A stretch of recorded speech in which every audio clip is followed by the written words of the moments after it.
Let's I never had to guard him man to man, but there were times I had to get him man to man. And your favorite team that you guys love to face in your division? Yours. Yes, sir. It's like the games like you play against the Raiders, you might get 3 sacks when they had Jamarcus Russell, which I did. So I got 3 sacks on them. I got 3 sacks on them in the first half, right? Yeah. And I'm ready, and they take Tommy Maddox.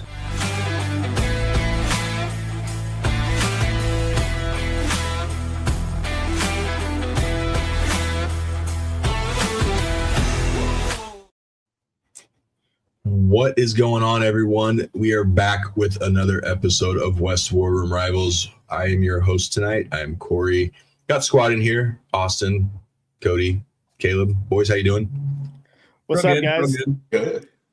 And I do want to update and say that we did get a text from Matt today. Super excited to see when he's able to get a chance to text us and remind us that he hates Austin. And Cody's no longer his least favorite. Austin is. So no, Austin and I were talking that Matt has moved him into the #1 power ranking of least liked co-hosts. So I'm glad I'm not longer the title one up there. So, and as Matt also pointed out, that he and Austin are kind of similar. People always expect to take the high road so they can take care of the low road. So that's right. Again, Matt, we love you. We miss you. Stay safe. And again, if any of Matt's family, Kim, Jeff, or sister, if you guys are watching, again, love you guys. And Aiden and Angel, still think of you guys. If you need anything, let us know. And I see the comments going crazy already. Nacho Fries, welcome in. Drewski, welcome in as well. But let's get to it. If you guys have questions for the show tonight, make sure you put them in the comment section. Let's give some shout outs real quick to our sponsors, starting with Troy and his team over at Kansas Field Ops, Angie and her team over at Emporia State Federal Credit Union, and the man himself, Jeff, and his team, JBW Solutions, as we're recording live from the JBW Solutions studio. And without further ado, we have a Broncos fan. I just love having Broncos fans on here. I know you guys love it too. So without further ado, let's bring him on. You see him on our TikTok lives. He's always interacting with you guys as well. Let's bring on DenverDev. All right. What's up, guys? What up? What is going on? DenverDev, nice to have you, I guess. You are awesome. You always interact and have a good time and have fun. So it's awesome to get you on here and kind of get a little bit of the Broncos background to you. I'm glad to be on here. I appreciate you guys having me. So let's kind of dive into this real quick, because obviously, as Austin said, you're on our TikTok lives. You and I have really good conversations back and forth about the Broncos, and obviously the interactions you have with some of the other people on there as well. But I am curious to know, when did you first become a Broncos fan? So I actually first became a Broncos fan around 2010, 2011, give or take. It all really started with Tim Tebow. I don't know what it was. I don't know if it was just his aura or just the way that he played football that just attracted me. But the moment I watched Tim Tebow play football was the moment I fell in love with the Denver Broncos. That's understandable. I think this is a panel full of Tim Tebow stands, I think is what young people call it these days. I think there was a stretch where Matt and I were on day like 176 of trying to get Tim Tebow to say hi to us. Yeah. It wasn't going to happen. So, Cody. Yeah. So Dev, question regarding, so I guess the player that attracted you to the Broncos, what's your favorite Tim Tebow moment that really stamped your Denver Bronco fandom? So, and if there's any Steelers fans in the chat, I apologize for this. No, let them know. Let them know. That's fine. Yeah, we let them know here. Let them know. The overtime win. I was sitting on the couch, actually, eating spaghetti, fun fact, playing on my Kindle. And we were watching the game, and the game went to overtime, and I dropped my Kindle just completely, just threw it on the couch. And was watching the game. And first play of overtime, Tim Tebow throws an absolute laser to Demaryius Thomas for a house call. And I'm like, no, this is my guy. He is the guy that I'm going to follow. I don't care if Frank Gore exists. I don't care if Adrian Peterson exists. Tim Tebow is my guy. And I will say real quick about Demaryius Thomas, obviously, when Denver actually drafted him, I was questioning it just a tad, just based on Dez Bryant was still there. and Demaryius Thomas coming from Georgia Tech, where obviously at that time Georgia Tech was obviously the option style, offense, and they didn't know too much about, Demaryius, but I fell in love with him right away. Just his size, his speed, and what he was able to do. And you mentioned Tim Tebow with him. We saw what Peyton Manning was able to turn him into as well. So, and then I have my Demaryius Thomas plaque right here above. So, yeah, DT is absolutely one of my all-time favorites. And it's not that I hate Tim Tebow. It's just Tim Tebow got me Peyton Manning. So I'll always be thankful for that. Yeah. Denver Broncos ruined Tim Tebow. Yeah, we can travesty. Yeah. They got you a Super Bowl and some great memories. So the next question I'm going to kind of abbreviate because you kind of mentioned kind of the first memory that hooked you for him, but I'm kind of elaborate. Like, what do you remember feel like? I know you said you were kind of young at that time, but like, what do you remember like emotional feeling during that house call in overtime? Because I can remember when I witnessed the Cubs win the World Series. I can remember my feelings, like what I felt. So kind of elaborate on that a little bit about that house call to Tebow to DT. So, and I wasn't really big into football prior to around that time. So, I was just kind of watching it because it was something to watch, and I liked watching people hit people. Like that was my thing. Mm-hmm. And just I'm trying to find a way to put this. I've never cried over a sport until that play, and I don't know what it was. It's just, I think I was just so at awe, and I didn't know how to feel, that I just started crying. And, my mom was like, "Are you okay? Like, what's going on?" And I'm like, "We just won the game. Did you see that?" And she said I was hysterical for like 5 minutes. And I'm like, I really have no idea. And the fact that it hit me that hard, just for no apparent reason, I don't think I'll ever witness a moment like that ever again. I mean, Super Bowl 50 was close, but man. Yeah, no, I think you actually worded that perfectly of you don't really know what you felt. And I think that's a great way to describe those moments in sports for us, right? Like, we know we feel something. We don't know why. We don't know what it is, but we feel it. Yep. And that's kind of what we enjoy, right? So I actually think you worded that pretty well. Mm-hmm. Yeah. So I have the next question, but I did want to address. So I'm a Tim Tebow stan as well. So big Tim Tebow guy. I remember that game very well because I am in a family full of Steelers fans. So I was actually, for once in my life, I was pulling for the Broncos in that game just because I love Tim Tebow so much. So definitely remember that game. That was incredible, incredible moment. But what does being a Broncos fan mean to you now? So being a Broncos fan means a lot more to me now, over the last 3 to 4-ish years, more than it ever did. I was, after that play, I was probably one of the biggest Broncos fans that I thought you'd ever meet. And going back a couple years, my grandma had passed. She was a big Broncos fan. And really ever since then, I hit the ground running. My fandom was at an all-time high. It's finally starting to level out a little bit, but I think, the adrenaline and all the emotions just kind of, threw it right at the peak. Being a Broncos fan to me now is not only supporting the local team and, what has been the underdog for the last decade outside of the last really 2 years, but just to kind of carry on my grandma's legacy a little bit. And that's really where it comes to emotionally for me, at least. It's really cool. It is. And it's always cool to kind of get a perspective of, what's it like being a fan. Like Austin, we can say what's it like being a closet Raiders fan because he talks more love with the Raiders than he does the Chiefs. And Cody and Caleb can attest to this. So we're just waiting for that moment for Austin to come down here in a Raiders shirt at some point. And neck tats and yeah, the condor tattoo. Yeah. Oh, yeah. So, I mean, if you go back and watch some of our very first episodes last year before the season, And just to hear Austin talk about being a Raiders fan, it was kind of intriguing. And Cody was kind of like, wait, I thought I was a Raiders fan here. But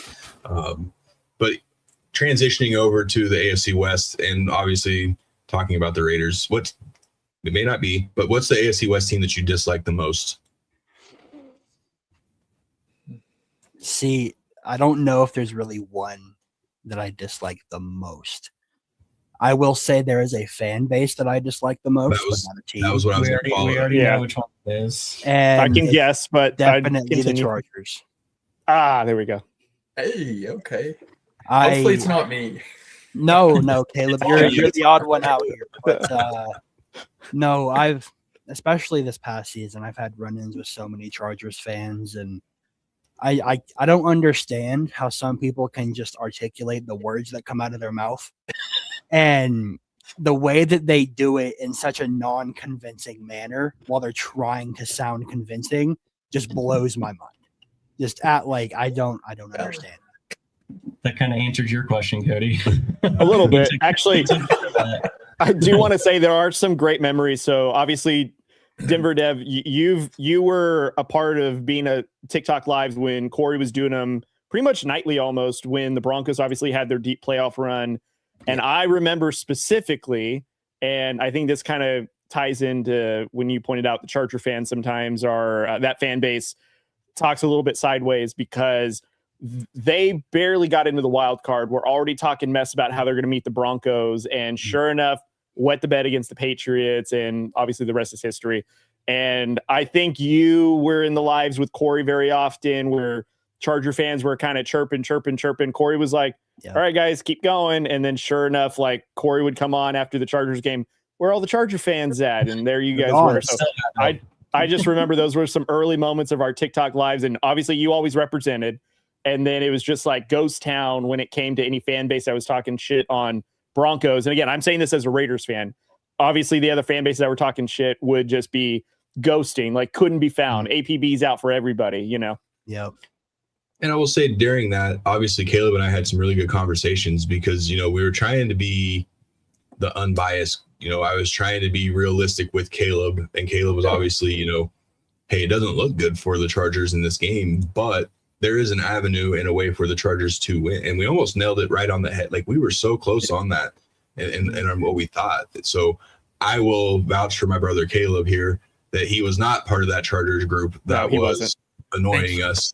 So, and Dev made that very clear also in his answer too. So, again, I agree with the Chargers fan base was kind of a rowdy group for not having much success in much things, which I tried to keep my cool with, and then talking with Caleb about being unbiased with some of that. So, but literally ever, like in their entire existence, they don't have anything to hang a hat on. Like they've had some great players and some great seasons here or there. Caleb is so red right now, buddy. I'm sorry. I know. No, I'm good. We're talking about Herbert's season specifically, not you, Caleb. Oh, dude, I was just as mad as you all were because I was like, now you make us look like idiots, I don't think I've ever heard Caleb so quiet was post game, but dude, I was so mad. I'm gonna pivot on the original question that was here since you kind of already answered it, Dev. But I'm curious. So you gave us the fan base that you probably butt heads with the most. But what's the fan base that you were surprised that you get along with the most? Oh, I don't want to say it. The Chiefs, definitely the Chiefs. Okay. I've had a lot of productive conversations with Chiefs fans. Sometimes their heads can get pretty big. No offense, Austin, but no, it's true. It's more of a productive conversation than it is trying to yell over the other one to sound smarter. And that's what I think a lot of football debates turn into is you're just going to yell over somebody to prove your point and try to sound smarter than they are. When in all reality, you're not going anywhere and nobody's going to listen to you when you're yelling about it. So. Straight Nick Wright. Nick Wright, Steve Day. Basically every personality. Yeah. Yeah, but I mean, it is true though. So we won't. I'm going to change this up a little bit. But just the most painful loss you remember to any AFC West team. I have one in mind. So this is going to be of recent history, like within the last 3 years. Yep. Just because I was so excited because, I was ready to experience happiness again. And Sound like then Cody. the Chiefs decide to just block a kick and Yep. instead of letting us, win a game because they didn't win enough apparently. I don't know, but yeah, that's probably the most gut-wrenching one, at least of recent history. And really for me, all time, I don't remember a lot of games because, for me, it's on to the next.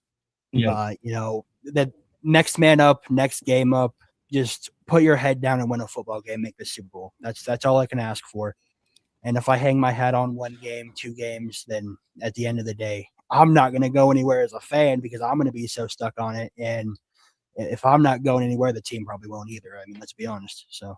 Yeah, I remember watching that with my brother and the kick happened, and I looked at him and he kind of just laughed in disbelief, like, yeah, like, I don't know, kind of like kind of like still used to it at that point in time, like where they were in the Bo Nix, era, we can call it now. So yeah, I obviously enjoyed it, but I get it from your perspective, and that's the one I had my mind on. I thought that's what you were going to say. Well, and I think we always talk, and Cody, we talked about this a lot this season, was learning how to win, like with a new team, new coach, new quarterback. So you're going to hear us talk about this a lot with the Raiders this upcoming season too. You got to learn how to win. And I told my brother, if we learned anything from that game when that kick got blocked, is Bo Nix is legit. That was at Arrowhead. He held his own. He literally marched his team down into that position to make that was a chip shot kick, right? So that's a positive to take out of it. But all you could do at that point was laugh because you're just like, that's just how that season was going for us. But we knew there's still just a little bit of hope that Bo Nix was going to be the dude, and that was the game that made me fall in love with the guy. Like that's when I knew, hey, he's going to be able to go with Mahomes toe to toe. He's going to be able to go against Herbert toe to toe, and whoever the Raiders end up having, which at this point is going to be Mendoza. So again, that's you laugh, but that's when you know you have your franchise quarterback. Yeah. Yeah, I agree. So DenverDev, what is the most satisfying win that you've had as a fan? Super Bowl 50's up there. I love that game. Everything about that game. That game was great. Oh man, we were not supposed to nope. Cam Newton, he's that guy now. And then, I remember being shocked by how dominant the Broncos were throughout that whole game. Because I remember we looked at Peyton Manning, who's obviously towards the latter part of his career, final season, of course. And we were all like, oh man, that defense is going to kill him. Like, I don't know if he's going to make it. And then surprise, he turned into a game manager, but that defense essentially brought home the Super Bowl. It wasn't Peyton Manning, I think, had the game sealing 2-point conversion, I think. But for the most part, though, CJ Anderson and that defense really put a hurting on Cam Newton, really changed his career because of that. As Corey always says, Cam Newton. Broke Cam Newton. And friend of the show, Sylvester Williams, obviously had a huge part in that Super Bowl game. So, yeah, I mean, that was a happy day for me because, I mean, you never know when you're going to get back, or in Cody's case, ever. So, it's one of those where it'd be more Caleb. Oh, Caleb doesn't I know what a Caleb. Super Bowl looks like. At least I witnessed the Super Bowl loss. Caleb, there's not a at least Caleb series. gets to see him win during the season. So, I mean, he gets That's to how you know experience I'm a loyal guy. I am a loyal guy. He We're is just a part of some really toxic relationships. That's all. Yeah.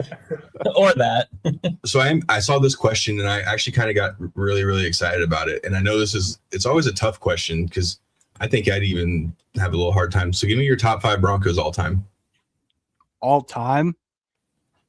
Well, see, so here's where I get a little more hesitant answering the all-time question sometimes, because for me, it's who is the best of all time, like top 5 all time from when I started watching. Correct. Because for me, I can only go off of what I'm being told and what's on YouTube when it comes to a lot of these guys. And Right. so for me, I'd have to go DT, Derek Wolf. Oh, Ooh, yeah. there it is. Definitely Champ Bailey. Champ's definitely up there.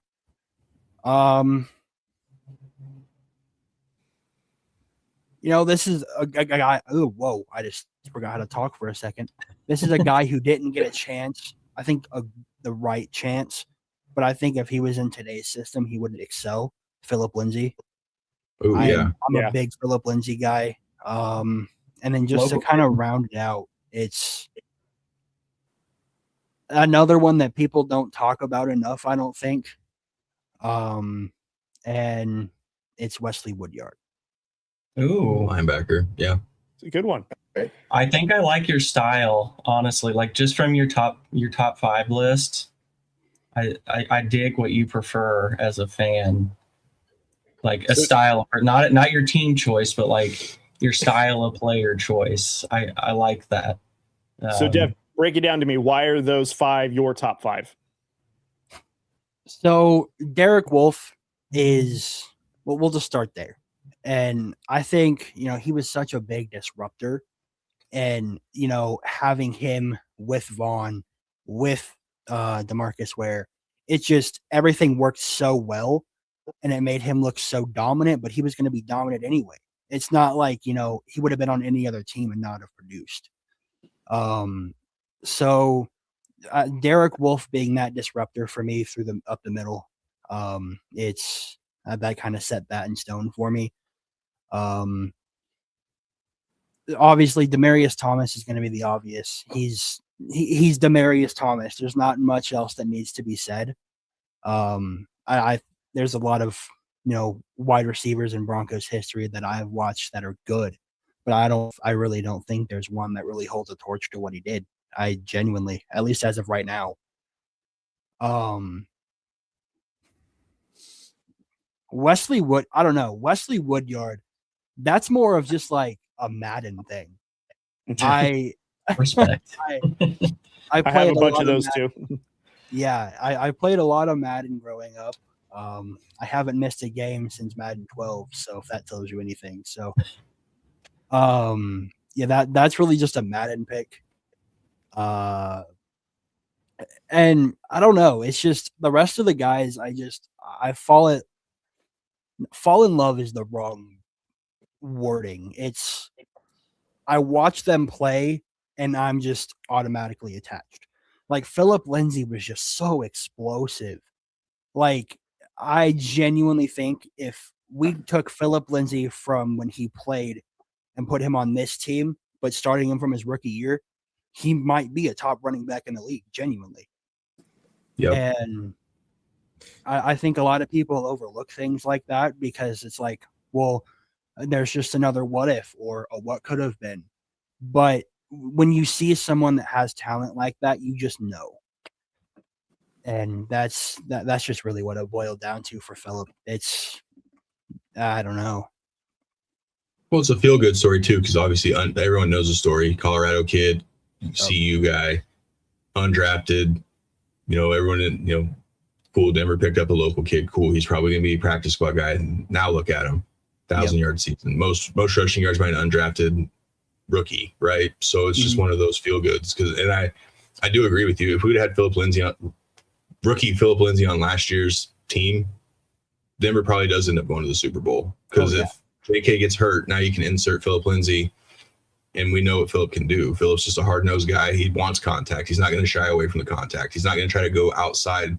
He'll take that inside. So, yeah, I mean, Philip Lindsay is absolutely – I don't have him on my top 5, but I do love Philip Lindsay because just his story. It's his story for me because you don't hear about those often. No, not at all.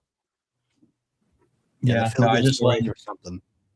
Yeah, I just love that you had more defensive players than offensive players, and that made me happy. But I am going to basically just have you extend it to 6 because I just want to feel like who do you feel like you snubbed? Like who's someone you thoroughly enjoy, probably thought should be on the list, but you picked the other 5 instead? See, I'm also a special teams guy. I love special teams. I love defense. Now you're speaking our language. Trendon Holiday. Oh, there we go. Okay. He was a game changer, man. Respect. Yeah. I thought you were about to go. Was it Arden Key? Well, that's current. Well, yeah, Bronco. I know. Well, he's a special teams beast too, but Yeah, Trendon Holiday, I think, special teams is one thing that I don't think gets talked about enough. I mean, if you look at it, how many times did Rashid Shaheed this year put the Seahawks in a chance to win a game at the end of it? Like, he single-handedly won them one of the Rams games. I mean, without that return, they wouldn't have had a chance. Swing momentum. yeah. Oh yeah. That was right from the kickoff, or one of them was right from the opening kick. Yep. Like, just set the tone. Yep. That was, I think, with the Niners. He took it to the house, opening kick, and the Niners never recovered from that. Well, I believe it was it was a Thursday night game, maybe, when it was Seahawks Rams. And the Rams, obviously, you guys remember that because I was texting you that night. And it was over. It was over. I was like, damn, I'm a genius. I had called it on the episode. I felt good. And then I woke up to like 150 plus messages. And then I was like, holy shit, what happened? Matt Stafford let me down. And it's because Shaheed had that punt return that kind of swung momentum. They had the big stop that they needed. And then all of a sudden he takes one house and the Rams just completely fall apart. So, yeah, that's why Austin and Matt introduced the special team segment on our show kind of towards the back quarter of the season because they were like, this isn't getting talked about enough. Special teams decides games, honestly. We were talking about if the Rams special teams were going to cost them games. It ended up not really being a reason but it almost cost them that opening game against the Panthers. Yeah. Mm-hmm. They almost lost that game because of special teams. But yeah, even as a Broncos fan, right, knowing how important returners are, right? Like Dante Hall. Nobody knows who that is. I always said that 'cause I know how you feel about him, but Who? I'm sorry. 7 or 8 blocks in the back. Who'd you say? Is it Dane Hall? What'd you say? Dante Hall. Oh, okay. Most block in the back penalties not called in a punt return and kick return in history of the NFL. There was at least like every inch of the field there was a block in the back. I could go pull the film up. I'll point every single one of them out to you. That's why I said his name. But no, I like that you threw out a returner. I love that. Yeah, that's the one thing I will say. Denver's always been good at finding the returner, not just a returner. Marvin Mims, damn good returner, puts us in places to win football games all the time. Trendon Holiday, he was Timothy when it came to the return game, and maybe it's just because they're fast and shifty. But if you're fast and shifty and can get me to the 50-yard line, go ahead. I'm going to give you as much money as you want. Yeah, flip the field. That's all it's about. Flip the field. Don't let them pin you back. Make them have to, put that in the game plan. Yep. Yeah, that's true. So I really want to hear your thoughts on this. So where does John Elway and Peyton Manning land for you as far as like ranking goes?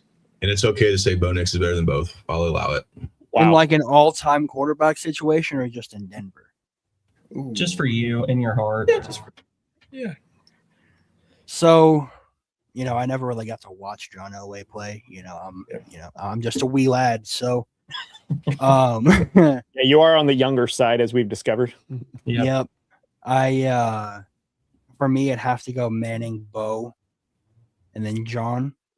But for me, I think just because of longevity in Denver, I think it won't take long for Bo to pass Peyton. I'm a big longevity guy. If you're with my franchise and you're producing for an extended period of time, you're automatically probably one of the top players, in my opinion. And if we can go back to back, and make it and win the Super Bowl this time, which is going to happen, I'm going to be that guy. It's going to happen. But it's if you can stay consistent and not have to rely on everything else around you to go right, then that's when I'm going to put you amongst the top of the top. And as someone who I did get to see John Elway play, it was obviously towards the back end of his career, but he's a huge reason why I became a Broncos fan. Just his toughness, the grit, especially the back-to-back Super Bowls. There's really nothing like it. And I actually caught some highlights today on X. They posted the 1994, which I don't remember that game too much. I am old enough, but I don't remember it much. But it was the Monday night game, Chiefs and Broncos. where Elway and Montana are just out there slinging it. And I'm just like, my God, those guys had cannons. Like, Yeah.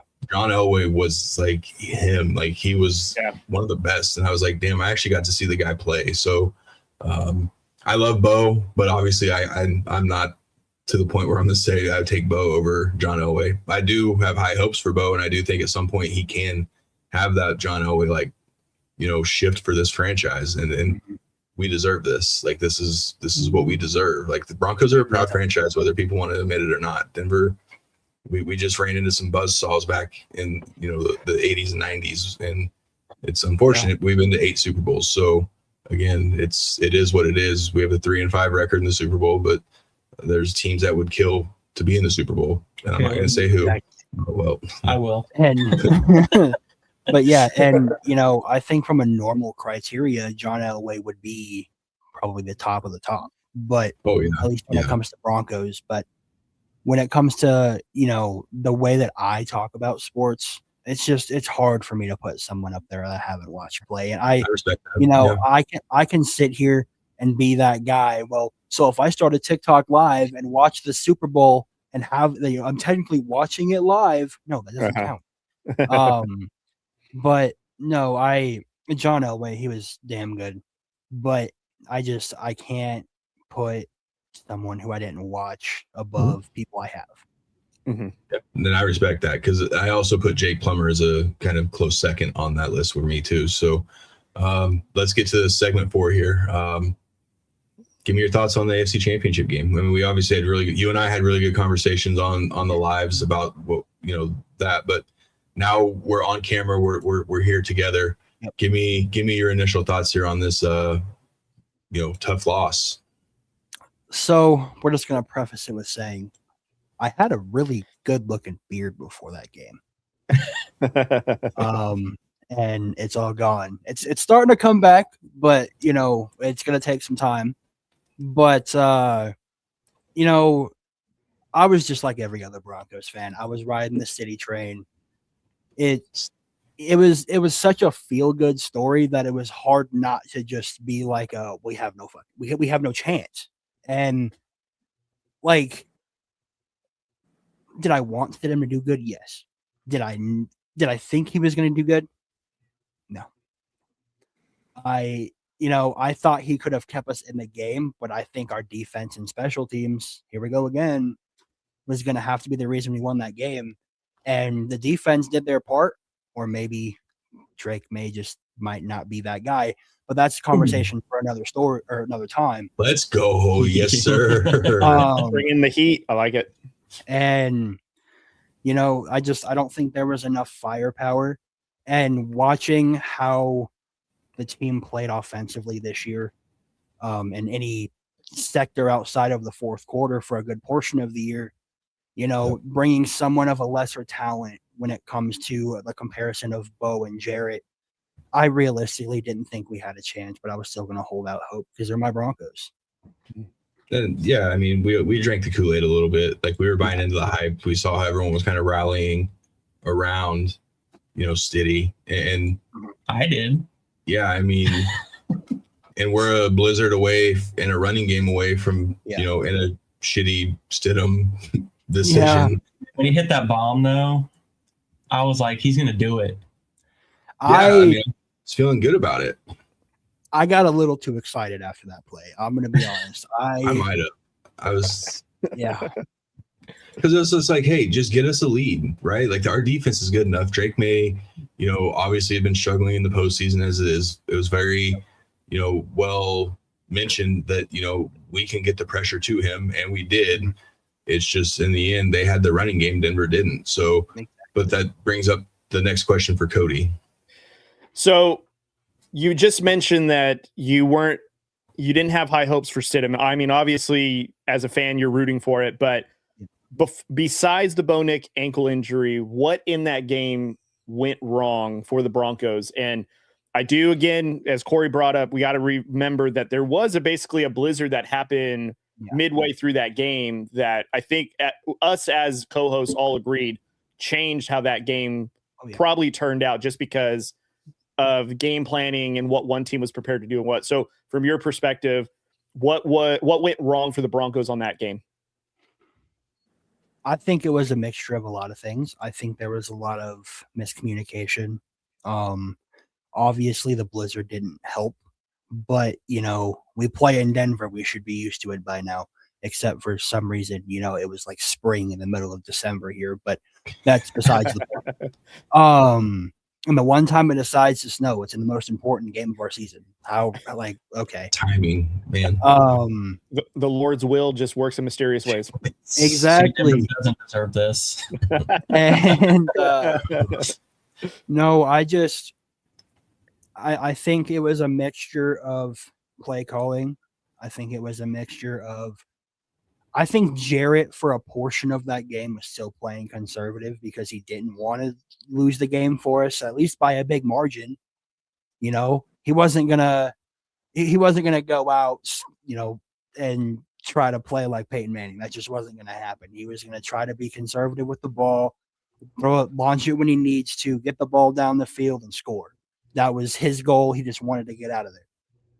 And the minimal run game doesn't help. I've said this multiple times. If we had JK, I bet you that game's different. Snow, rain, whatever the case may be. If we have half the run game that we should have had, we win that game and we're in the Super Bowl. I hate to be that guy, but we were literally one tackle, one ankle away from being in the Super Bowl. And I think we give Sam Darnold a run for his money. Yeah, I've been on record. Matt also has been on record to say that we think Bo Nix in that Super Bowl game, Denver would have had a fair chance. Because our defense was, I don't think our defense was as good as Seattle, but I think our offense was with the healthy Bo. So yeah, that's, I 100% agree with you. Yeah. I mean, for the rest of us, it was really lose-lose, Broncos or Patriots. We weren't going to be too exactly thrilled about that. Yeah. Speaking for every single one of us. No, you kind of answered the next question, so I'm going to pivot off something you said, and I'm really just going to give you an open mic real quick to just continue about Drake May. All right. Well, so, and I'm not one to normally bash quarterbacks, but there are certain instances that sometimes they just need bashing and their fan base needs correcting sometimes. And I think as good as Drake May played, I think he had the system around him to help him do it. Now he still has the system around him to help him do it, but now he's going to be playing stiffer competition. I was giving Drake May his flowers all season long. He played good games, but then he played good games, but what were the defenses that he was playing them against? It's not quarterbacks that he's playing against. It's the defenses that he's playing against, and it showed. And I was one that preached this all season. Drake May in the playoffs will not perform like people think he's going to because the defenses are going to get tougher. He does not know how to play good football against good defenses. And correct me if I'm wrong here, but I'm pretty sure he had one of the worst statistical playoff runs that we have seen from a quarterback in a very long time, if not ever. It was very comparable to Justin Herbert's. Yeah. I have Not his really stats. was that like 5 interception game or whatever. Yeah. I Drake have May his was in form of fumbles. I have his stats here from the previous playoffs that we just had. So this is the entire playoff run, Super Bowl included. He had a 58.3 completion percentage, threw for 828 yards, 6 touchdowns, 4 interceptions. He had a QBR of 40 and a passer rating of 82.2. For perspective, I think, is Bo on here? Yeah. For perspective, Bo had an 87, but he threw for 200 and something yards, 3 touchdowns, 1 interception in the That was one game. One game. But just again, for perspective, Drake May had not the greatest playoff run. And I don't even think that included some fumbles that he had, I think, a couple of crucial games. So a lot of fumbles. And sacks.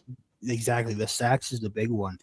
Because if I remember correctly, Elway had 3 in the Chargers game, right?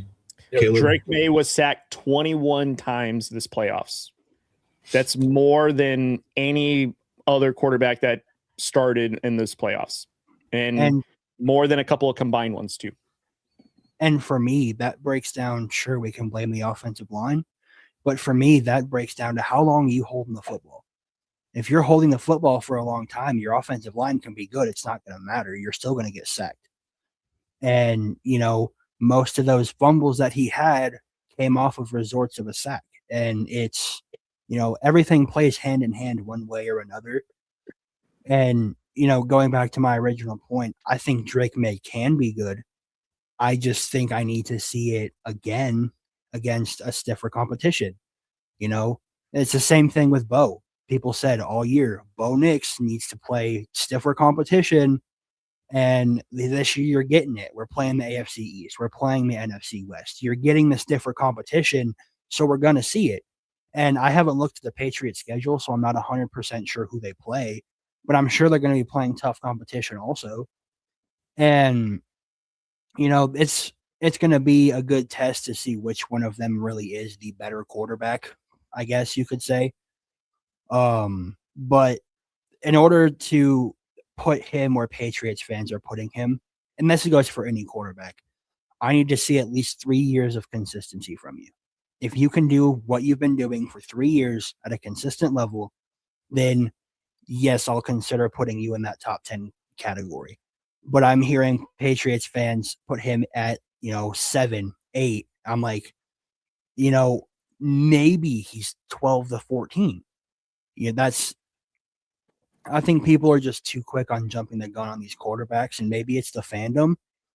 But I think when we're rating quarterbacks, we need to be a little more realistic about it, and that goes for every fan base, not just the Patriots. So then would you put Bo Nix top 10? Because he's not 3-year yet. No, I put him between 11 and 13.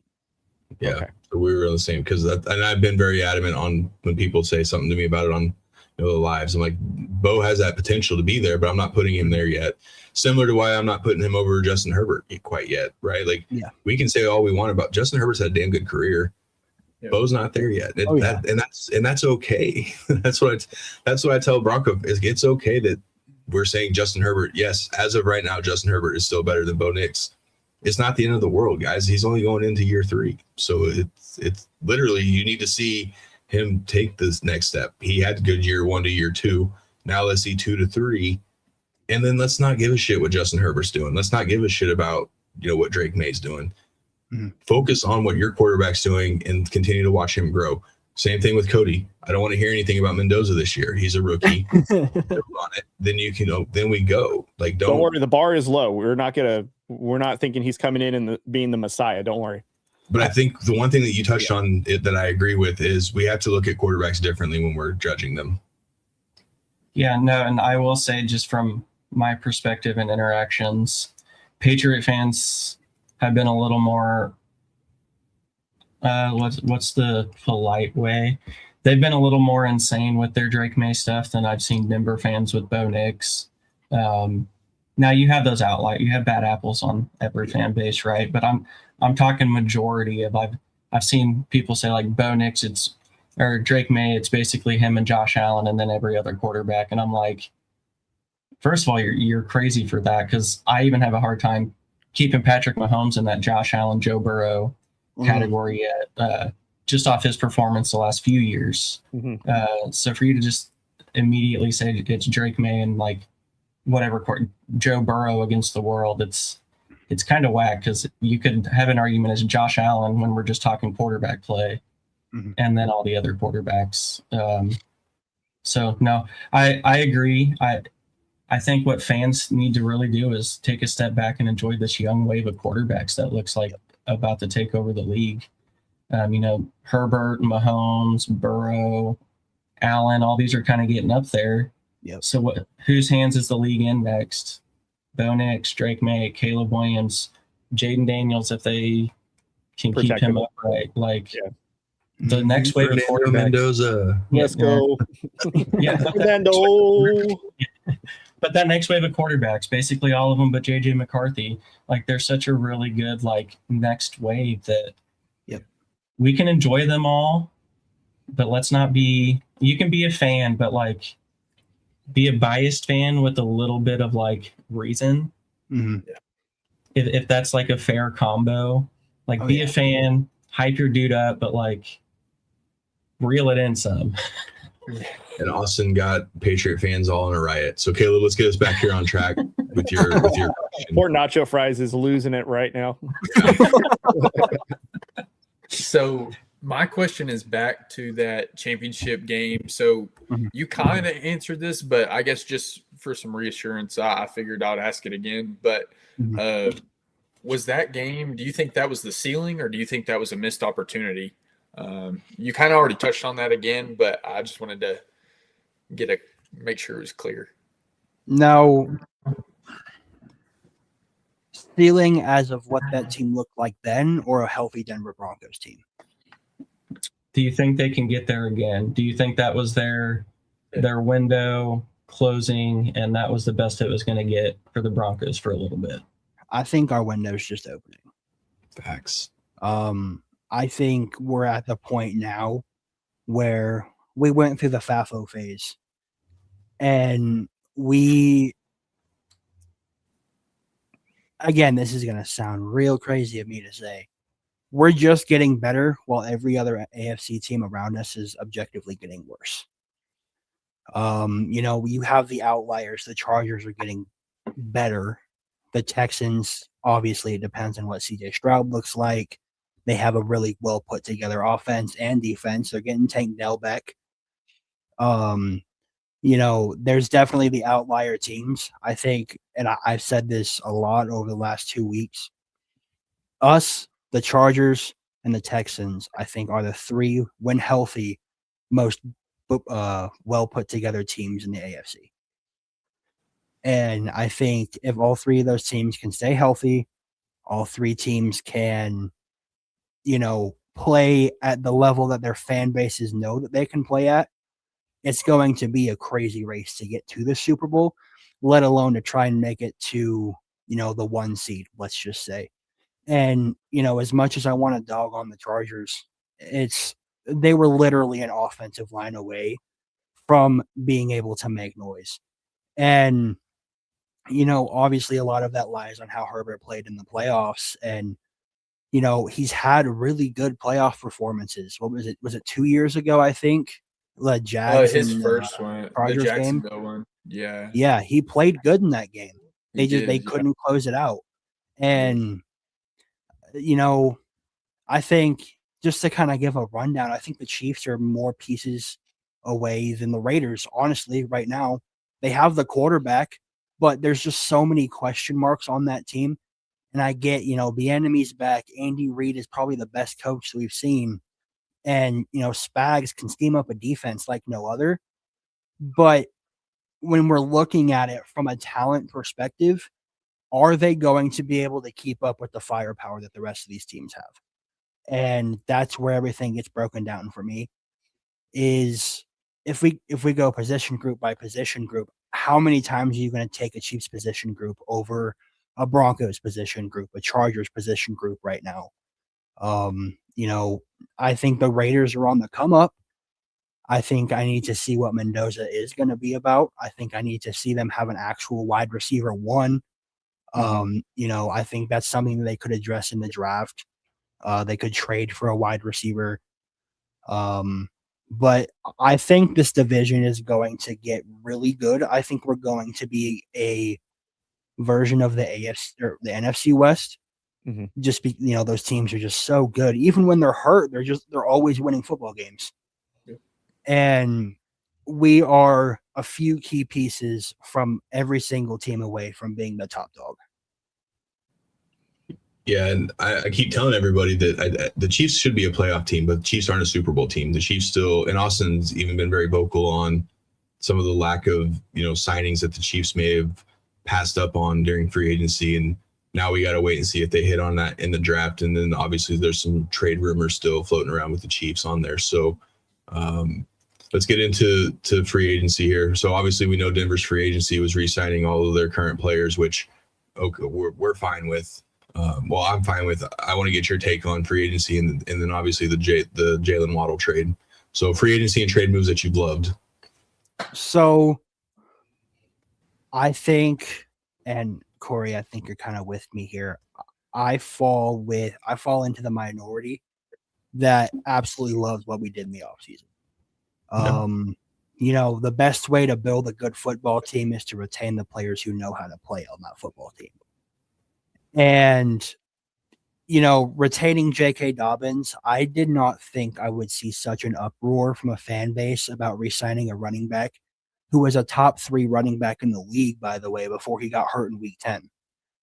You know, obviously injury concerns are one thing, but that was such an outlier. It's not like you can prevent Liz Frank. It's like, that's just something that happens. Yep. And, you know, there's only one signing that I don't like, but I understand. And it's Alex Singleton. I don't want Alex Singleton to play on my football field this year. He can be a mentor, sure. Is he a great green dot? Sure. But at the end of the day, his lack of pass coverage ability, his lack of reaction time when it comes to trying to jump on the run is terrible. You know, he had a lot of tackles, but how many of those tackles were after the running back had already gotten past the line of scrimmage? Like, let's just be honest with it. I think he was number 1 in the league as far as yards per tackle, essentially. So like whatever the running back got, I think was like 4 point something. I'm not going to give you the exact answer. I don't want to be wrong, but I think it was tops in the NFL of yards per tackle. And, you know, this is going to, I guess, this is going to be the year that I think we're going to find out what a lot of the younger guys that we have brought in over the last couple of years are capable of. Mm-hmm. I'm still, again, granted the injuries, I'm still a big Drew Sanders guy. I think he can be very good. He just needs to stay on the football field. And Strnad, I like Strnad. I just, you know, can he be an every down backer? Maybe. I think we still have some question marks in the secondary just because I don't know where people are going to play. I think we have the right pieces. I just don't think they're playing in the right spot, if that makes sense. Mm-hmm. And, but overall, the Broncos free agency for me was exactly how I wanted it to go and more. You know, one guy people aren't talking about enough, in my opinion, Tyson Anderson. I think he is a nasty depth piece. He is a nasty special teamer, and he can play in the box. He can be the tall guy. He can be what Isaiah Simmons was going to be. Mm-hmm. And playing an Vance Joseph offense, I think he's going to excel at that. And, you know, as much as I love PJ Locke, I think bringing in Tyson Anderson would have just, especially last year, would have just elevated us a little bit more. You know, and that brings me back to last season. Missing Brandon Jones is huge, no matter if people want to talk about it or not. But, you know, there's some things that some teams fail to do, and it's bringing in depth. And if you can bring in depth, everything else in front of that just falls into place. And that's exactly what Sean and George Peyton are doing. Mm-hmm. Now, I will say, and we'll get to this next question because it's kind of ties into this. I did expect a running back signing. I did expect them to go, and I know they were after Kenneth Walker, but obviously the Chiefs wasted no time on that one. And then Travis Etienne. And I think that for me was kind of the surprising part. And then I'll let Cody get to this one because it kind of ties into that. So what move or lack of moves do you question the Broncos that they should have done, in your opinion? I think we lost out on Christian Harris. I think that is one guy who, again, was not talked about enough when it came to free agency. and was overshadowed by the Henry 20202s, if that's how you say his last name. If not, I'm so sorry. But he was overshadowed by those guys. He was everything that I could have asked for in a linebacker and more. He was physical. He was a ball hawk. He would go and run stuff. He was everything. And he was just young. And that's what I want is if I'm going to build a dynasty, right? If I'm starting from scratch, but I only have a pick of the litter of what's in free agency, I'm going to go with someone who can do everything I want. Everything I want them to do at a high level and is no older than 26 years old. And that is what I think we missed out on, are players who aren't household names, but are pretty good at what they do. And that's a name I threw out there that A couple episodes ago. I wanted either the Chiefs to sign him for, a little Drew Tranquil split snaps type deal, or one for Denver, because just for everything you've said, he's like the exact opposite of Singleton from like athleticism and his attribute. I love Singleton. I think the emotional leadership he brings to that locker room, especially after like finding out he had cancer, playing a game, and then having so I get that signing. But if we are just talking about football attributes here, like on the field, Christian Harris is one of the more athletically gifted linebackers in football. Yep. So yeah, that would have been a not okay signing for Denver for opposing fans, right? Because that kind of would have put your defense like together. Yep. You have that middle of the field guy, Yep. like that kind of would have just like being Thanos completing the stones and everything for that defense. That would have been gross. Yeah, we missed out on a good one. Yeah, no. Wait, where did he end up? I don't remember. I think Someone got a good one though. But the next one, right now, where do you think the biggest roster improvement for Denver is so far? The obvious answer is wide receiver. But,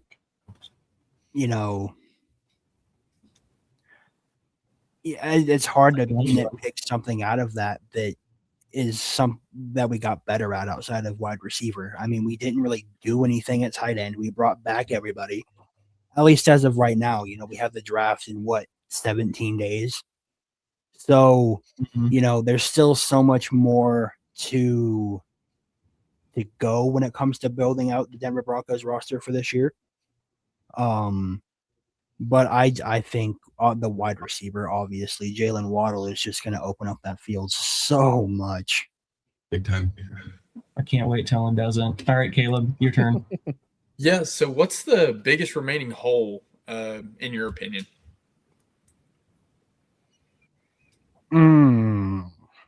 Hole, probably linebacker. Yeah. For me, it's linebacker, it's tight end, it's the question marks at corner, just because we don't know how everybody's going to play, where they're going to play. I've heard everything from Riley Moss is getting traded to Riley Moss is moving inside, Abram Strain's going outside, Jade Barron's going outside. I think there's more holes than Broncos fans like to admit, but it's masked by what is around that team that's not at those positions. So which of those positions are you prioritizing in the draft? Linebacker. Yeah, I agree with that one. What's your dream scenario for round 2?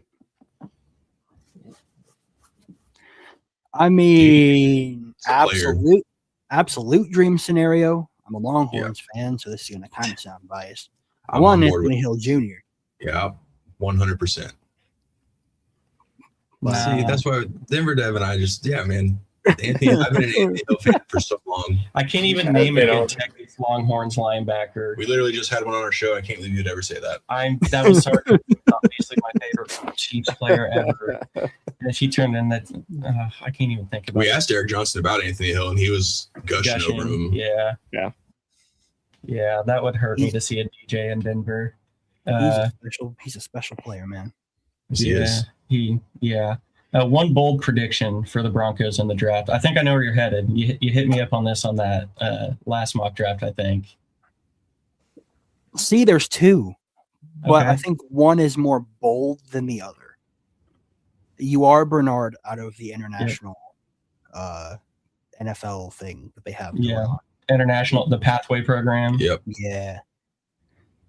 Yeah. I think, honestly, he would be a pretty, like, if he could slim down a little bit, I think he'd be a pretty good edge rusher opposite side of Nick Bonito, but that's just me.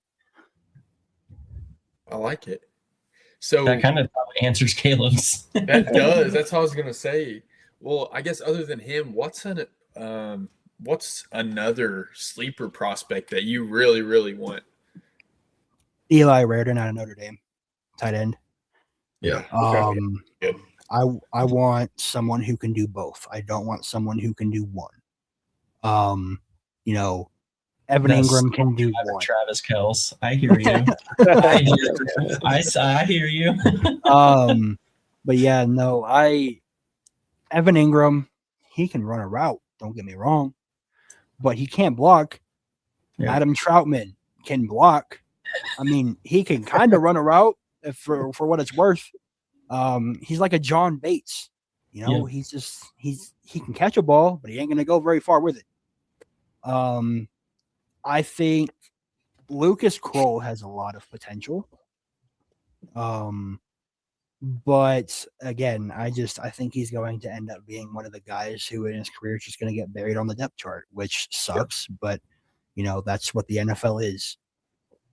I will say, just to make you happy real quick, I've been seeing him slip down draft boards, so he can be my sleeper. But I wouldn't be mad if Chiefs add late depth here with Trey Moore, the edge from Texas. I've been seeing it. I don't know why. I don't know if I'm missing flags or what, but I've seen him falling down some draft boards. So I'm going to count him as a sleeper. So get some Longhorn love for you. There's a lot of Longhorns that are going to be pretty good in this draft. I can name 4 of them right off the top of my head. But, are they going to be put in the right system? That's the other question. So that's all the draft's about. Is you got to find, and we've talked about it multiple times. Every time. So let's go into this rapid fire. So quick answers here. I'm going to start it with, give me just, obviously it's April and I hate this question, but Broncos record prediction. 13-4. There you go. Wow. All right. Breakout player for the Broncos in the new season. Not a famous pick here. I'm going to say Chris Abrams-Strain. I thought you were going to go Q, but I like Chris Abrams-Strain too. I like you just going defense on stuff. Honestly, that's making me stoked. Biggest threat in the AFC West, do you think, this year? Chargers. Yep. Wrong. I like that answer, but one word to describe the Broncos right now. Right. Well, one word is hard. Young. Overrated is one word. I mean, that would be the one word I'd use if I was talking about the Chiefs. That's for sure. They're not overrated. They're 6-11. They're accurately rated. Yeah, the Chiefs are shit right now. Chiefs are ass. That would be one word, ass. Yeah, I would say intriguing. All right. I like that word. Yeah, I like that. All right, and to round this out before we get in, Cody's been kind of starring some comments. So, but last one for me. Why should people respect the Broncos fans right now? And we need you, obviously, hashtag be a fans our season 2 kind of thing. So be a fan about this. It's basically it's your time to talk us Broncos fans up, man. We talk about fan bases a lot that go through a lot of poverty. We talk about the Raiders. We talk about the Titans. Well, the Titans aren't really poverty, but we talk about the teams who have sucked for a very long time, and the obvious ones: the Jets, the Browns, you can say Raiders. The Raiders, you can throw the Raiders in there. I'll agree with you there. But there's not many fans that I've noticed, and I say this all the time about Patriots and Chiefs fans, and I'll get to that in a second. there's not many fans that stay loyal to their team through the hard times. And, the ones that do are obviously the true fans of not only football, but the true fans of their team. How many people, this pains me to say, how many people would stick through if your quarterback was Paxton Lynch? Dude, my quarterback was Brody Croyle at one point and Tyler Thigpen. So I get you. I get what you're saying. Kendall. Do you guys remember when the Raiders had Terrell Pryor as the quarterback? Jamarcus Russell. Yeah, that was us. But at I least feel Jamarcus Russell had promise ish. We had Until he Tyrod had watched Taylor Game for 1 One. week. Tyrod, yeah, I remember. Yeah, And then the Chargers doctor injured him for Justin Herbert. Yeah. I forgot Paxton Lynch, man. That's a name that I don't hear. should have just let Cowboys and Chiefs trade up for him. That's what I'm saying. We could have been sitting real pretty right now, but instead we're not even going to go there. But there's one thing, and obviously, like Cody said, there's the outliers, or not Cody, sorry, Austin. I'm tired. I just got home from work not too long ago. I'm exhausted. But It's okay. We look alike. We understand. Austin said it just right. There's a lot of outliers in fan bases. There's the ones who chirp, and then there's the ones like, I'll just say me, just because I like talking about me sometimes. I'm more on the conservative, relaxed, calm side. I'm informative about my team. I will defend my quarterback, but I will do it in a manner that, it makes sense, and I won't try to down or degrade people because of it. Yeah. I think a lot of Broncos fans are like that. Granted, I feel like a lot of our fan base is older, but and sometimes, not all the time, with age comes maturity, and that's that's where a lot of the fan bases lie. I could probably walk down 16th Street right now, and half the Broncos fans I see are probably 40 plus. There's not many young Broncos fans because, the people who were born after 2016 or even right before the Super Bowl 50 are, they saw the Broncos be good for a year and then went from first to worst, literally, for a decade. And nobody wants to be a fan of a team like that when you're just getting into football. I've seen a lot of Broncos fans who are respectful and mindful, but I've also seen the ones who aren't, but I think, just for anybody in the chat, go find a Broncos fan and actually talk to them. And we are probably one of the more likable fan bases in the league. Yeah. Likeable, no. You Come guys talk to me on TikTok lives. I love all of you. We know it's like 3 different levels of Broncos fans, don't we? Cody and Caleb. We have Matt. We have Matt.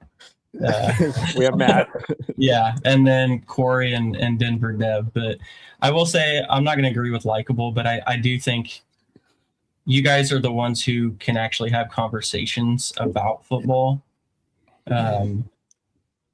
which goes a long way, right? Like so many fan bases now are just even the Browns who know their poverty and will say it. They're going to be like, dude, Shadur Sanders is the answer. We have a chance in the AFC North this next year. Maybe.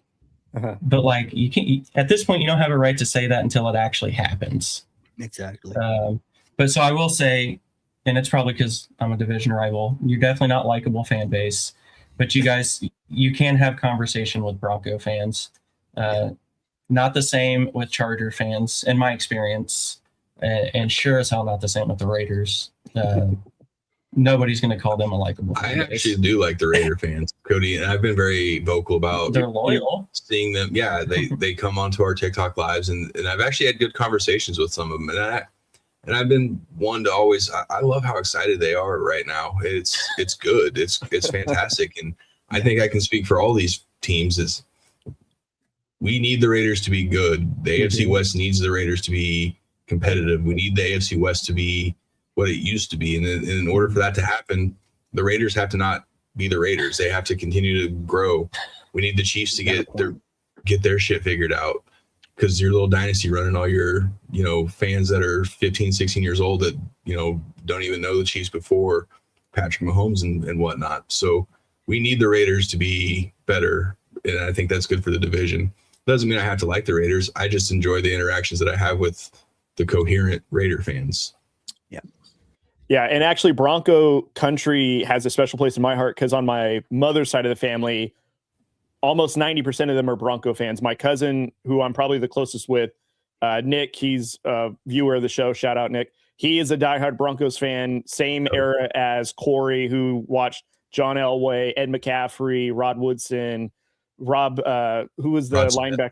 Yeah, Rod Smith. And then all that group back then watched the back-to-back Super Bowls. My uncle, my grandmother, all of them diehard Bronco fans and love the lore of it. So I have a special place in my heart for them. And I also have a special place when my Raiders beat them, because I get to talk mad shit on them. Although it hasn't happened in the last couple seasons. But Broncos, it's always fun to interact with them. And for you to speak so highly of the fan base. And I think we can all agree that our fan base, we all have a small population of the fan base that is extreme and incoherent and talking out of their ass half the time, at least. And I'll say that as I've seen that several times from Raider Nation. But generally speaking, the ones that are mine that we can think of.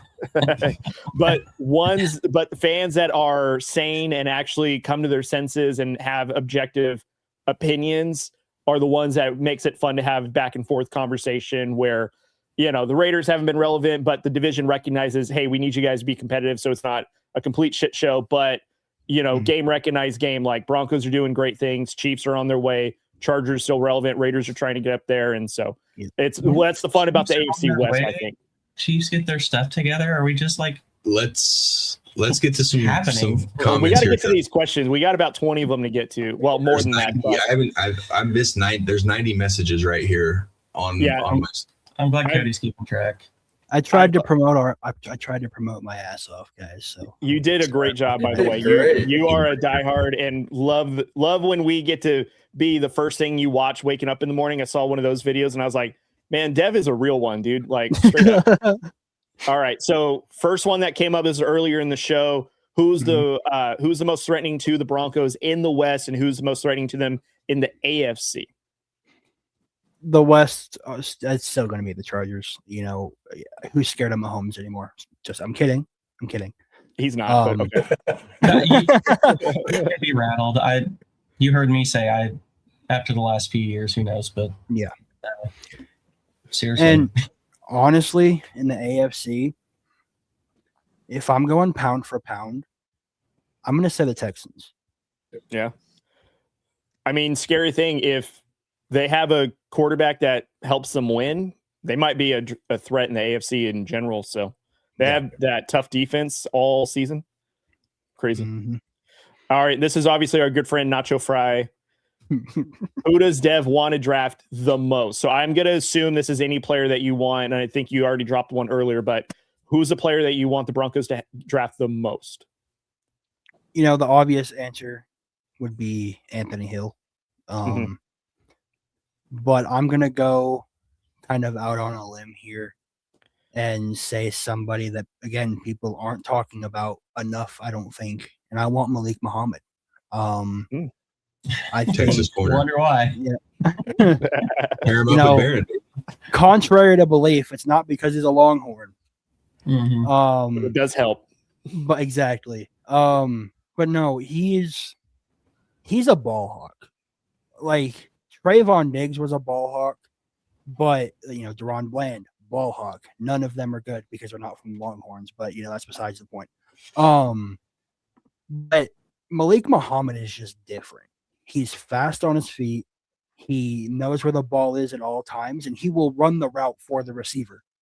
Like, I've seen it plenty of times. And if I could pair him and PS2 up, whether that means get rid of Riley Moss, whether that means get rid of Jaquan McMillan, whoever, just to have somebody who can go stride for stride with, after a couple of years, some of the best in the league, Malik Muhammad would be the best bang for our buck. Okay, right on.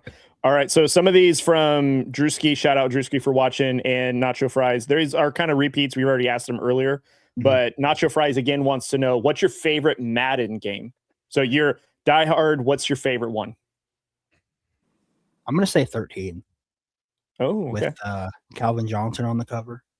Remember that one? Yeah. Yeah, that one, you know, not many games get you hype anymore, but that Ray Lewis intro, you know, it was different. It was so fun. A little before your time, the 05 Madden. I was going to say 05 was probably my favorite. Yeah. You know, and then I don't know. Did you guys ever play the NFL 2K5 with Terrell Owens? Terrell Owens on top. That was probably my favorite football one. That's the game I've played the most. Yeah, that one was. Shout out to my cousin Nick. That was like all-nighter gameplay right there. Yep. I miss NFL Street. That's what I miss. Oh, NFL Street. I didn't see that coming from Caleb. I really didn't see that coming from. No, I can see that. Dude, He's got all the tats on the body and stuff. Yeah, I can see it. Makes sense. It tracks. All right. So from Drewski, shout out Drewski. What is your favorite player on the Broncos today?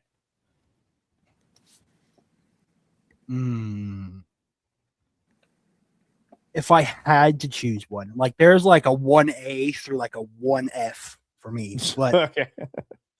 If I had to choose one out of all of them, it's Zach Allen. Okay. I'm also, you know, obviously Derek Wolfe was mentioned earlier. I love my defensive tackles.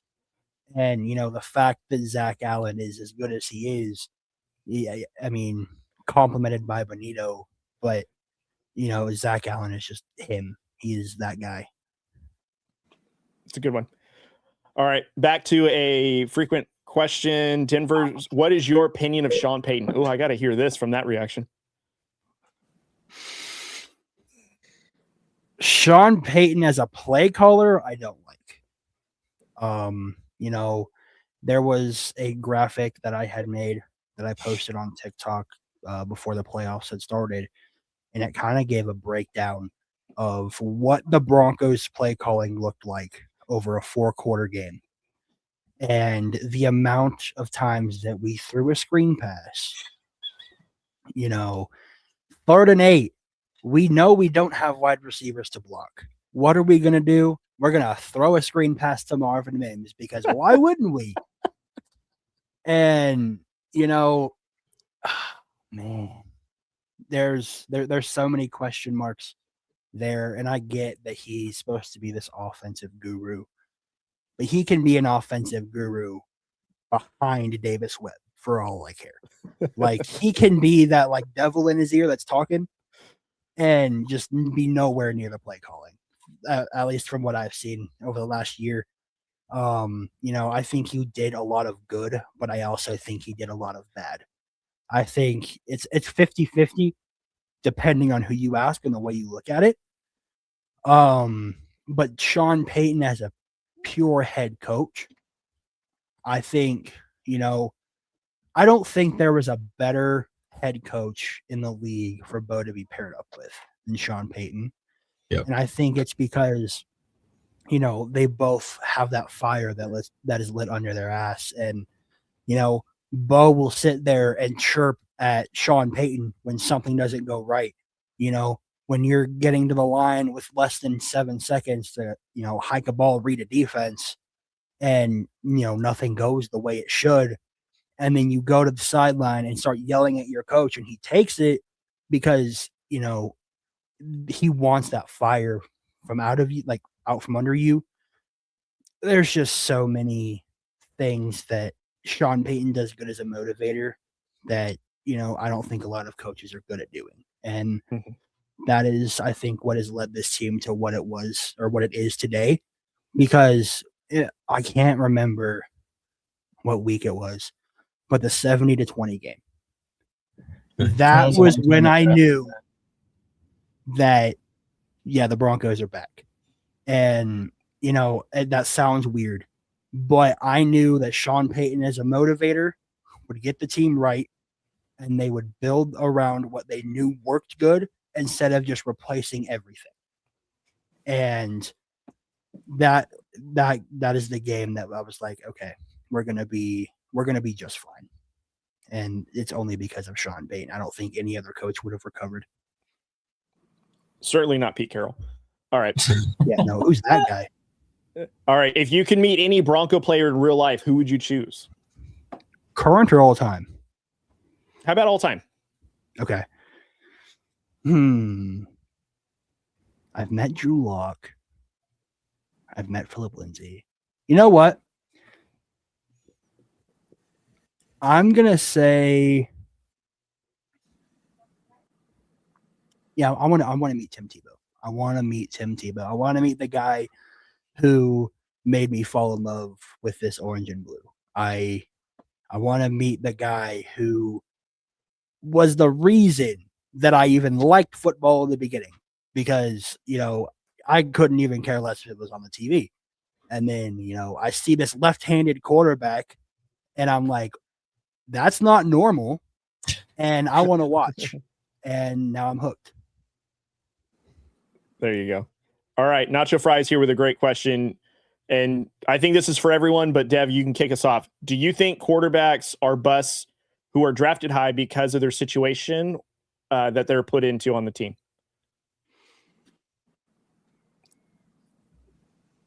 I don't know. I think we've seen it work both ways. We've seen it with Sam Darnold. That's a prime example. He may not look the best on the stat sheet, but he's winning football games. He's 28-6 over the last 2 years or something like that. And then, we've seen the Geno Smiths. We've seen the Johnny Manziels. That's one that I feel like could have gone either way, but that's a conversation for another time.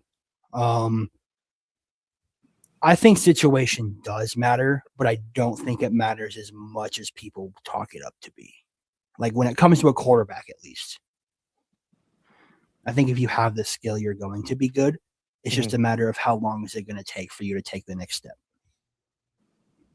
Okay. Caleb, what do you think? Yeah, I mean, so in my opinion, I do think it, it depends on situation at times.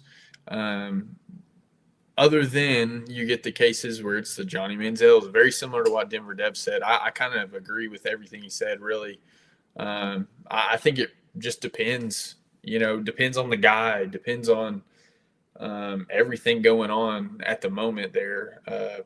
So I guess to answer that question, I do think some are drafted high, and put into a bad situation. I do think they're bust because of their situation, I guess. All right, Corey. Yeah, I mean, you've heard me mention it. It's GM, her owner, GM, head coach, quarterback. I mean, if you don't have those, you're not going to be successful. Austin?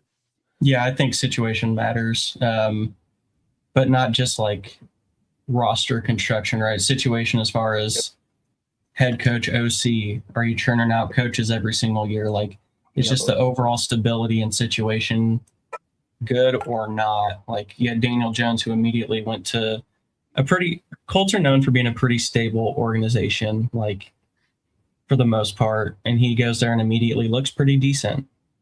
So but I'm with DenverDev. I do think the ones who have the talent find their way. Baker Mayfield, Sam Darnold, like those dudes, they weren't going to succeed in New York, Cleveland. They needed to go to better situations. So I'm both with DenverDev and not with them. I do think it matters, but if you have the talent, you find your way. I do think talent helps the learning curve, I would believe, of like being drafted into the NFL, because obviously it's a different speed, different pace, different game from college to the NFL. But in some respects, the situation that franchise quarterback, and again, I'm kind of speaking with the fact that my Raiders have the number one pick. There's a reason why they have the number one pick, and it's not necessarily because of organizational health. And we can go through the history of the NFL about franchises that have either had a repeat number one overall pick and have gone over a huge turnover in quarterbacks. You look at the Browns, they still haven't found any sort of franchise quarterback that has stayed longer than what is it, 4 seasons or something like that. I think Baker Mayfield did 5 seasons, and he was their first overall pick. And really, like, that was the closest success to somewhat of a quarterback they've had in their franchise. But you look at Denver, who in all respects are very stable, whiffed on a Paxton Lynch, but got a Bo Nix right. Or, John Elway, of course, back in the 80s or 70s when they got him. But anyways, I think a lot of things are true that, yes, it's situational, but then again, the Raiders at one point when they had the number 1 overall pick, assuming that Jamarcus Russell was that right guy, and again, like Mel Kiper on draft night, like, oh yeah, best guy, he's improved and this and that. And then really, like, the Raiders got somebody that just didn't improve on the talent and didn't work hard. And you saw that they weren't able to make it. And ever since then, it's like, okay, not every quarterback, Ryan Leaf also comes to mind, not every quarterback is going to be somebody that's going to immediately make a franchise successful. Their talent helps, but do they have a Tom Brady mentality, which is they're going to work their ass off no matter what? And Tom Brady, ironically enough, the greatest football player in NFL history is not a number 1 pick. He was a guy that was nearly undrafted and yet is recognized as the greatest football player to ever play because of his hard work, his ethic, and all that stuff. So it's just ironic where it's like, yes, the number 1 overall pick is important, but the guy that we recognize as the best wasn't even in that. So I think a lot of things are true, but for the most part, franchises have a responsibility to put that franchise quarterback in the best situation to succeed and not have a bad O-line, not have a head coach that's on their way out, not have a GM that if they don't hit a home run in this one, their job is on the line. Like they need to get into a situation where there's time for maturity, time for a learning curve, and not rush them in there because everyone's job is on the line if it doesn't hit year 1. So that's what I would say. Yeah. All right. Let's see what else we got here. Couple more left, and then we'll wrap. Rap battle? Rap battle. Yep. You go first. All right. Would it be crazy to say that the Chiefs are going to the championship? Yes. I'd say yes. Yeah. No. Dev, what do you think? Oh yeah, like we have seen a team go from what the Broncos were in 2015 to what the Broncos were in 2017. They're just not as far off as we were. That's the only difference. Yeah. And then Nacho Fries is going to have the last question, and it's not really a question; it's more of a statement. Chiefs or buns? So there you go, Austin. Yeah, Nacho Fries knows ball. She knows ball. All right, Corey, take us home. Dev, I want to thank you for coming on here tonight. It's been, again, we're almost at an hour and a half, so that's how great this episode's been going. So again, from all of us here, I mean, you're welcome back here anytime, any place. Reach out to Austin; he'll get you set up on the old schedule. And again, let's give some sponsorship shout outs real quick. Again, Troy and his team over at Kansas Field Ops for all your field markings, court markings, for your sports leagues. Make sure to hit Troy and his team up. And then Angie and her team over at Emporia State Federal Credit Union, which is the War Room's banking of choice.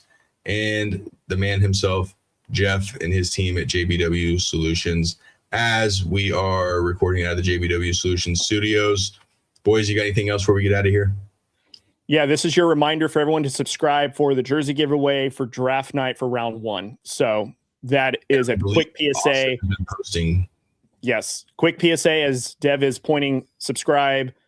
Everyone's getting an entry if you all subscribe to draft night. We are predicting round 1, and we're going to be watch party on round 1. So subscribe. That's the point of it all. Continue to encourage 2 or 3 of your friends, get them to subscribe too. Let's have a massive first round draft party.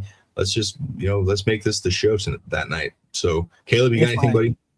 Oh, yeah. Go ahead, Dev. No, Caleb, go. It's your guys' show. Go ahead, Caleb. No, I was going to say thank you for coming on. It was awesome having you on. Obviously, we interact with you through TikTok Lives all the time and see you there, but it's really cool to talk with you. So I appreciate you joining. I appreciate it. And, just for the people in the comments or people who watch this later, take it from a guy who's not very stuck on one podcast for a long time. I watch these guys at least once a day, every day. whether it's a TikTok live or a past episode on YouTube. I'm always watching something, whether it's to get informed or just to throw something on or to sit there and just digest what's being talked about. These are 3, 4, 5 if you count Matt. Always appreciate We that. always count Matt. And these are 5 guys who know what they're talking about when it comes to the AFC West. These are 5 guys who are not biased most times when it comes to the AFC West. But I don't think there's a better group to talk about football with, to talk about football than these guys. And I just want to say I appreciate you guys for letting me up here. The day I followed you guys, I was like, it'd be really cool to get up there one day, but I don't have the following. I don't have, the leverage to be able to get up here. And it was just a dream one day. And I actually wrote it down in my 2026 bucket list deal thing. There we go. Or whatever those people do at the first of the year. And, the fact that it was able to come true, it's mind blowing to me. And I did just want to close out my statement with honorable mention to TJ Ward. I forgot to mention him in my top 5. There we go. And just remember, Tim Tebow has more playoff wins than Justin Herbert does. Boom. We're going to end it on that one, you guys. DenverDev with the beautiful words. Guys, thank you so much for tuning in. DenverDev, shout out to you. Everyone go follow him on TikTok, Instagram, and all social media platforms. We'll catch you guys on the next episode.